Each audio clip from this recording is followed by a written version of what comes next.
Welcome to Brew with Miss Baritone. I'm your host, Chicky Baritone, and this is my podcast. I'm gonna give it to you all black, no creamer, no sugar, no honey. So join me as I brew up some life-giving conversations with some dope people. Welcome to Brew with Miss Baritone. I am excited about my guest, Miss Kenya Trout, who is the founder of the Lyft Movement based here out of Atlanta, Georgia. How you doing? How you doing, sister? So excited about having you on, and it's an honor to have you as one of my guests for my podcast. But I want to talk briefly about how I met you, and then we're of course going to take it from there. But I was at an event here in Atlanta, had just moved here 4 years ago. So all these women in the room had to be probably about close to 70, maybe about 50-ish women in the room. And lo and behold, everyone had gone around the room to introduce themselves. And they got to the last woman, and then another woman like comes to the door, and they're like, "Please introduce yourself," and it's you. And it was almost like this beaming comet of light that entered the room. And it caught my attention because I was on the opposite side of the room, and I'm like, "Oh my God, who is this sister?" And I make my way over to you, and lo and behold, as God would see fit, what a divine connection this has become, what it has been from day one. Yes, it has. Learning that you had been in Atlanta for a little longer, probably 5 years at that time, maybe. A little less. A little less than 5 years. I had just moved to Atlanta. I mean, literally within a couple of months. Yeah, it was months. Yeah. Like literally months. And you had lived in Columbia, South Carolina, which is my hometown, for 20 years. You knew my auntie. Yes. You knew it was fate. All of these people that I knew. This woman that busts up in the room, towards, this portion of this conference. And I'm like, wow. And it is true. It is. When you have a relationship with God and you love God, there is a light. It's a light. It's a light. And is something that is undeniable. And that is what I felt when I met you. Thank you. But what was so interesting was, God had given me the opportunity to get close enough to you to where you felt comfortable to share your testimony. Oh, yeah. About how the Lyft movement came about. And it is more than just a movement. It is a way of life. So talk to me about the testimony leading up to God revealing to you the Lyft movement. Well, first, let me just say that I absolutely love you. And yes, we are God connections. And yes, God put us purposely together. And I am more than proud of you. I am godly proud of you, of what you are and who you are, for not just for, people around you, but for a lot of women. And you know how they say, just because, they didn't like they're watching. And if they watch it next year or next month, they're going to get something out of it because God placed it in you. And I just want to speak life and tell you to keep doing what you're doing. Thank you because so much. you are needed. You are a blessing. Praise God. Oh, the Lyft movement. Lord have mercy. You know what? The Lyft movement, it came by surprise for me because as anything, it was birthed from a tragedy. It was one of those things where I was going through a tough time. I'll never forget this. I was pregnant with my son, and I had him, and of course, they say it's postpartum. I went through a serious battle of depression. Wow. And so much so that I didn't want to get out of bed in the morning, and I didn't want to talk to anyone. And I have three beautiful children. My girls, Hope and Gracie. Yes. They were young at the time, and honestly, if I'm very transparent with you, and you know what, I thank God for saying that, because whom the Son sets free is free indeed. Yes, so ma'am. let me not. I'm gonna give you my testimony. Yes. I didn't even want to dress my kids. As a matter of fact, I remember not even caring if they went to school because I just wanted to stay in bed. Jesus. And so I didn't know if they ate. I didn't know if I didn't know. I was so far gone from a place where you should be as a mother. Sure. You know, I remember laying in my bed for several hours a day. To so much that I developed a rash. Some people call it a bed sore. Bed sore, yeah. I had a rash in between my leg and my thigh from where I would lay, and just the friction of just like moaning and just it was that serious to me. And I just didn't want to. I didn't want to, but I'll never forget though. I was in my closet, and I was in there, and I was at my wit's end. I call my closet my dungeon because y'all ladies, y'all know we got stuff everywhere. So I went into my dungeon and immediately God turned it into my prayer room because at a place where I was like, you know what, I don't want to do this anymore. I don't know what to do. The Holy Spirit just filled my closet, and I closed the door, and it was dark, but it was light inside. And I closed the door and I said, you know what, God, I don't know what I'm doing. I said, but I just know I feel pain. I want you to replace all of this pain. If you just take it from me, I will give you joy. I will praise your name. I was just going in. I will bless you. And all of a sudden, I was telling God what I will do. Then I start doing it. Wow. And I felt the lift come from my body. I felt the pain come from my body. I felt the despair come from my body. But there's an important part of my story that I didn't mention. Right before that closet experience, I received a guest, and it was my old boss. And I said old boss because I didn't know if I had a job or not. I just did not do anything. That's came. Real. Yeah, I didn't know any of it. He came and he was like, Kenya. I was like, James, I just leave me alone. Just leave me alone. I know what you're going to say. Just leave me alone. He said, I'm not here for you. He said, I'm here for them. He said, I'm here for your son. I'm here for your girls. If you don't want to live for them, if you don't want to live for you, you live for them. It's just something the way he said it that made me just like something click, and that's what pulled me in that closet. Wow. And when I went into that closet, I did not leave the same. And I took a shower for the first time. I'm gonna tell y'all, I don't know when. Took a shower. Wow. And I went downstairs. Great. My house was clean. I had food. There was food on the stove. All this time, every time I tell the story, all this time, there were people taking care of my children. Wow. While I was in my bed. There were people dropping food off. There were people making sure my bills were paid. God was covering me the whole time. He already knew that I was going to get in that closet and I was not going to leave the same. And Lyft came, and it was birthed from that place. The inception was in there. The seed was planted. Right. It took several years after that for it to just, come out. But I will never forget that. And it was just a humility over me that I will never forget. And that's why I love making sure others are lifted. I love making sure that my sister is okay. Yeah. Because there was somebody doing that for me when I didn't even care. Wow. And so love lifted me, and so that's where Lyft came from. I'm sorry. No, that's God is just amazing. Yeah, he really is. Yes. You have built not only a ministry around it. God has been able to use this Lyft movement to then turn around the very gift out of Lyft that lifted you.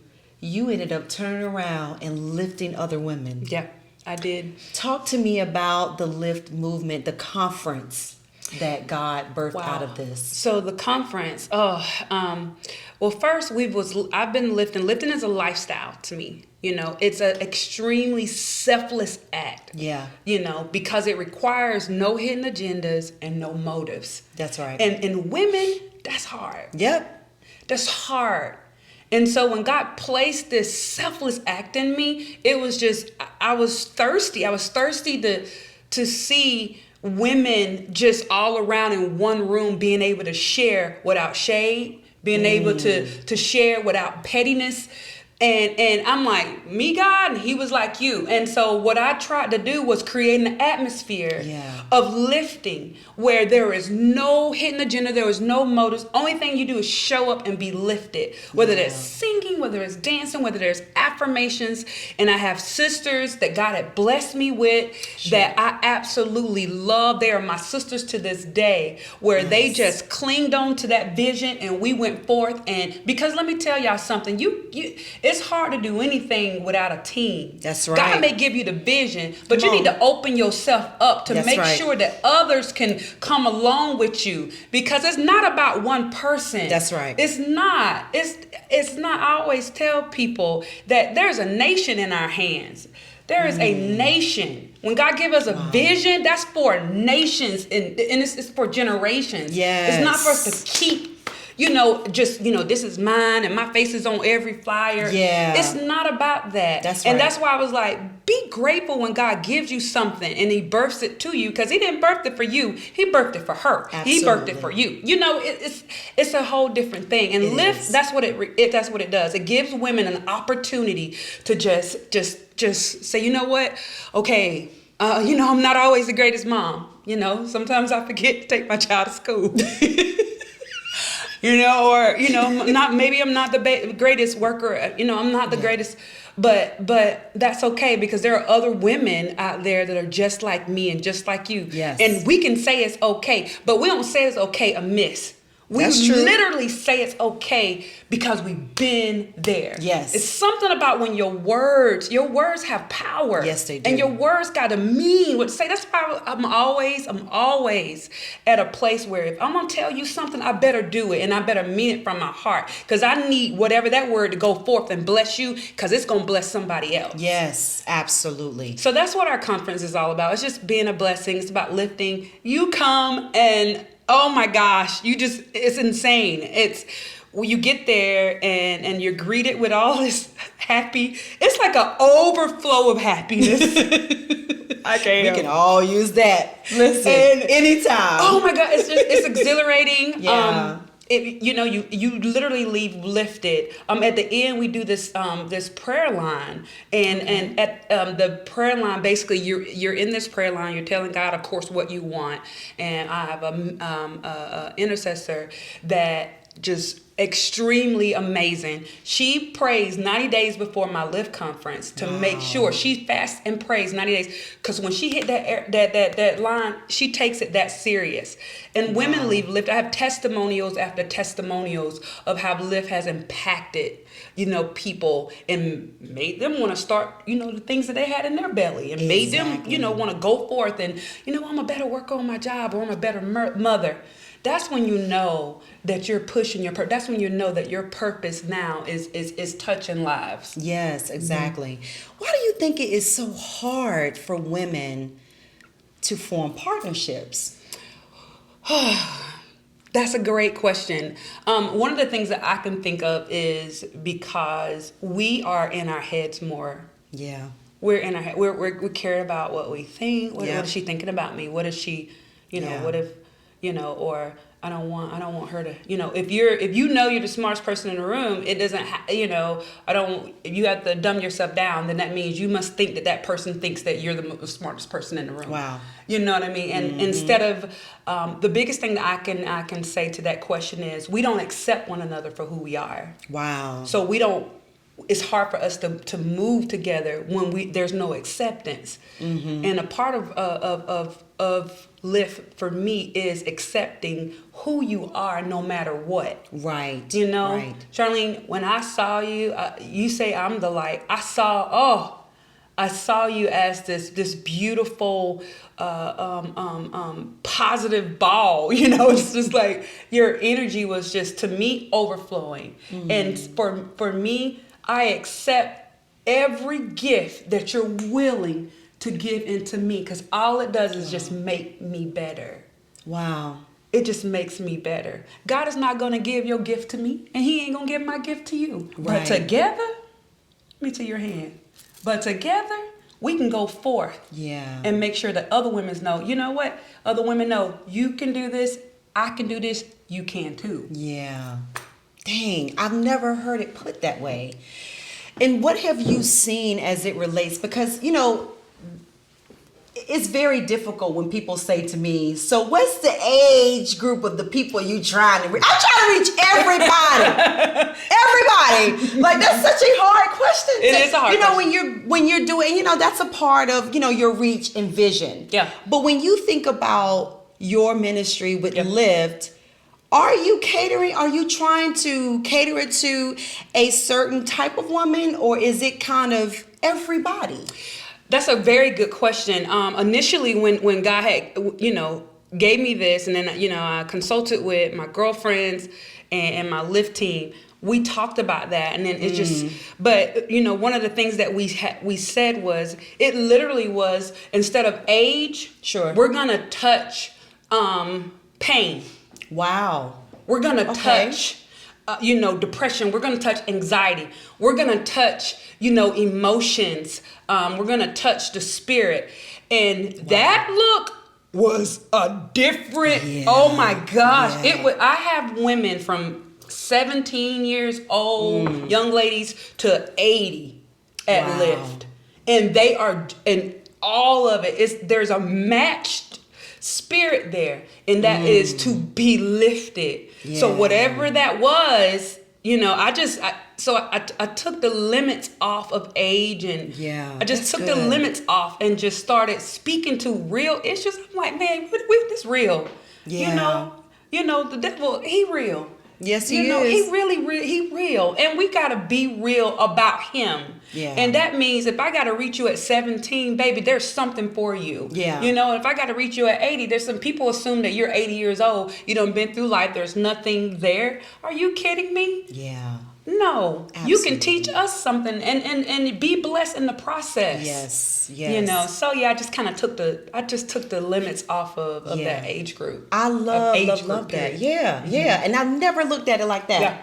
That's such a great way. I'm going to have to remember that when I'm doing business, because sometimes it does come down to not the age, because we all go through different things at different times in life. Yeah. And it's ministry driven, because, you know, every ministry has its purpose, and it may be age appropriate for certain things. Yes. But in this particular lane, God just take the limits off of that. Just don't even, you know, and just speak to the issues. Speak to that issue. You know, and if that issue draw you to that conference, then you're going to be blessed. Yes. Mm-hmm. So Lyft is expanding. It's expanding. Yes. So Lyft is not just this amazing conference, but as God would see fit, he wanted to do more with Lyft. He did. And so Lyft, you have another gift within Lyft. Mm-hmm. You have the gift of design. You have a gift to look at a place, a space, and organize it and arrange it in a way that's fitting to a client. That's a gift from God. It is. So talk to me about that part of Lyft. Wow. So as we know, Lyft became what it was, and then it became a conference. And God has just been elevating it ever since then. Yeah. You know, as we all know, the last 24 months have been a halt on a whole lot of things, especially person-to-person interaction. Yes. And that forced me to pivot, you know, the conference. And I'm like, man, what, you know, Lord, you know, and people was pulling on me. We're going to do this. We're going to have a virtual.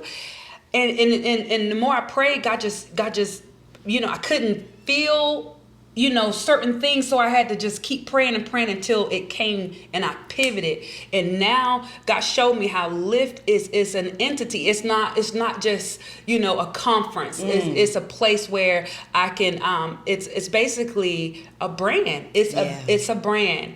One of the gifts that God has given me is the gift to put things together. Yeah. I always tell people, whether it's people, clothes, it don't matter. I know how to put it together. And so I know how to bring people together. So now it was time for me to test out putting, you know, things together. Yeah. And so I was in, you know, of course, in my bed, sleeping when I woke up. And you know how people get a little work done, facelift? Yeah. God gave me space lift. Wow. And so we are getting ready to launch our very first interior design and staging company, a Lyft original called Space Lyft. Love the name. It is, it's amazing. Yeah, it's gonna be great. Who would have thought? Yes. The thing that I did as a hobby, the things that I did, people pull on me all the time to do certain things. Right. But I never thought that I would, progress it into a business. Yeah. But you know what? The sky's the limit. It And really on this is. crazy faith that I'm on, honey, listen, we're going this way. Exactly. It's so much more when we allow God to come in and to feed us the vision and we receive it. Mm-hmm. Because a lot of times God is giving us things and in our minds it doesn't match up to what we perceive it to be, right? Mm-hmm. So God is doing this thing with Lyft. He is. So when you think about the message that you will want to leave with someone who is really struggling in a creative space, what is some of the advice that you would give them? Wow. One of the very first things that I try to do when I gain a client is ask them, how do you want to feel in this space? And most times people don't know. They're like, I don't know, happy. I don't know. I don't know. I don't know. And it's like, okay, if you had an ideal space that you have to go through, if this is your sanctuary, if this is where you want to, how do you want to feel?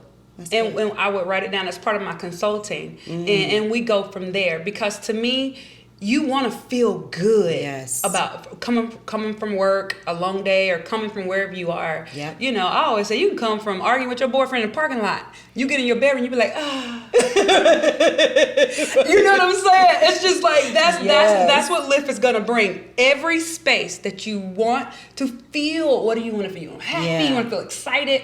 That's what Space Lyft will bring for our customers. Awesome, awesome.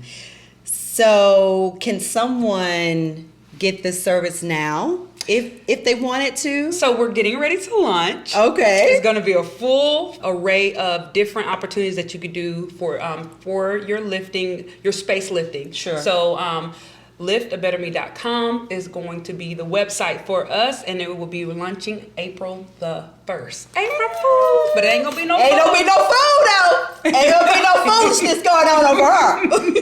April 1st is our launch date. So no, nice. I'm excited. Nice. I'm excited. So if people want to reach you on your social media platforms, especially if there's someone who wants to get involved, because there are a lot of people that may not necessarily want to be in the front, right? But they want to serve. They want to be able to help, like you said, help someone, partnership with your vision. Yes. Because it's bigger than just I'm working or I'm doing or I'm a part of this. There is something that God does in those moments when we serve. Right. There's a transformation that happens. It is. So how can people reach you through your social media to get involved? Okay, so if you would like to get involved with the Lyft Movement, you can definitely go to a few places. You can go to liftabetterme.com, to our website, or you can go to our Facebook page, which is the Lyft Movement,